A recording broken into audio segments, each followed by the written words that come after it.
papel o tijera. Piedra, papel o tijera. Piedra, papel o tijera. Los derechos de la infancia. ¿Han escuchado hablar del interés superior del niño o del interés superior de la niñez y adolescencia?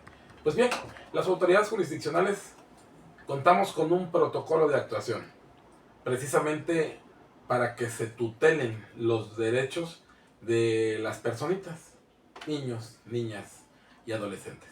Esto requiere pues la observancia de diversos requisitos.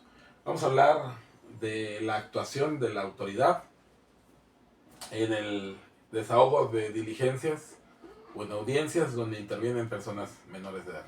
En primer lugar, deben tener un tutor, padre, madre o alguna persona que ejerza esa tutela sobre la persona menor de edad. Alguien con quien el niño se sienta confiado, se sienta con esa capacidad de poder darle a la autoridad investigadora la información suficiente para efectos de que sean escuchados, tanto en el ámbito civil como en el ámbito familiar, desde luego, es una subrama del derecho civil, la materia familiar, y en el derecho penal. En el derecho penal se ha establecido en la Convención sobre los Derechos del Niño, en la Ley General de Protección de Derechos de Niñas, Niños y Adolescentes, la Ley de Protección de Niños, Niñas y Adolescentes en el Estado de Veracruz, que establecen una serie de normas en las que, pues bueno, los niños tienen derecho en primer lugar a un libre y sano desarrollo, a que se les permita,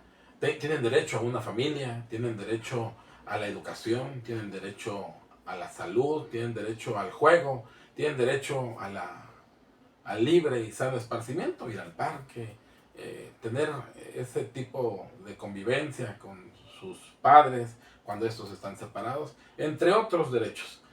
Bien, al de la voz le ha tocado presidir audiencias en donde los actores o sujetos procesales a veces pierden de vista ese interés superior de la infancia, porque en un litigio, en un proceso en donde pues intervienen menores de edad, cuando hablemos de un tipo de violencia familiar entre una pareja, hablemos de cualquier tipo de parejas, ya sean esposos o cónyuges, concubinos, o que tengan una relación estable. La ley ha reconocido ese tipo de relaciones entre dos personas que pues bueno, pueden formar una familia. Y los niños no tuvieran por qué pagar o por qué sufrir las consecuencias de los actos de sus padres. ¿Por qué? Porque las parejas en muchas ocasiones pues ya no se entienden, ya no existe una cordialidad, ya no existe ese deseo de mantenerse unidos y pues bueno, atendiendo a ese libre desarrollo de su personalidad, pues las personas están en libertad de elegir si quieren seguir viviendo o no bajo el régimen que estén viviendo, llámese matrimonio, concubinato o el que ustedes quieran. Pero cuando intervienen niños, me han tocado audiencias en las cuales para debatir medidas cautelares, lo que solicitan muchas veces los abogados pues deben cautelarse, como ya sabemos las medidas cautelares precisamente cautelan riesgos, los riesgos que establece el artículo 153 del Código Nacional. Bien. Y en muchos casos lo que pretenden en audiencia es que se prohíba el acercamiento, ya sea del padre o la madre, al domicilio familiar. ¿Y quiénes pagan las consecuencias? Pues los niños, los menores de edad.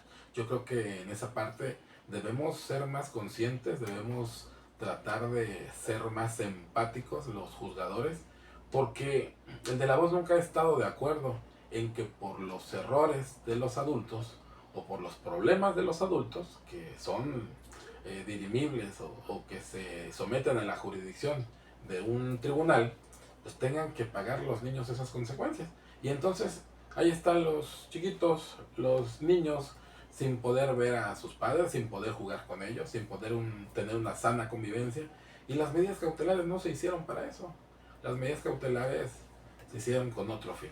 Y un juzgador, una persona operadora jurídica, en mi carácter de juez de control, pues no puede permitir que con una resolución, con una solicitud, se afecten derechos de terceros. Habrá los casos en los que sí sea necesario, ¿sí? Pero no debe ser la regla general, porque pues los niños tienen ese derecho a convivir con sus padres, tienen derecho a jugar, tienen derecho a crecer, y ese crecimiento debe ser, ese desarrollo, crecimiento debe ser integral, tanto físico, emocional, psicológico. Y pues bueno, este es un poquito hablar de los derechos de la infancia, las diferentes legislaciones que debemos observar, los protocolos que debemos observar, y no ser tan tajantes a veces, ¿no? Debemos ser más empáticos, debemos tutelar los derechos de la adolescencia, de los niños, y creo que esta es una buena medida de hacerlo, tratar de protegerles. Y bueno, soy su amigo Gregorio Esteban Noriega Velasco, juez de control en Las Chuapas, Veracruz. Les recuerdo, este 1 de junio, no dejen de ir a votar. Voten 160, color verde agua, en la boleta gris. A sus órdenes.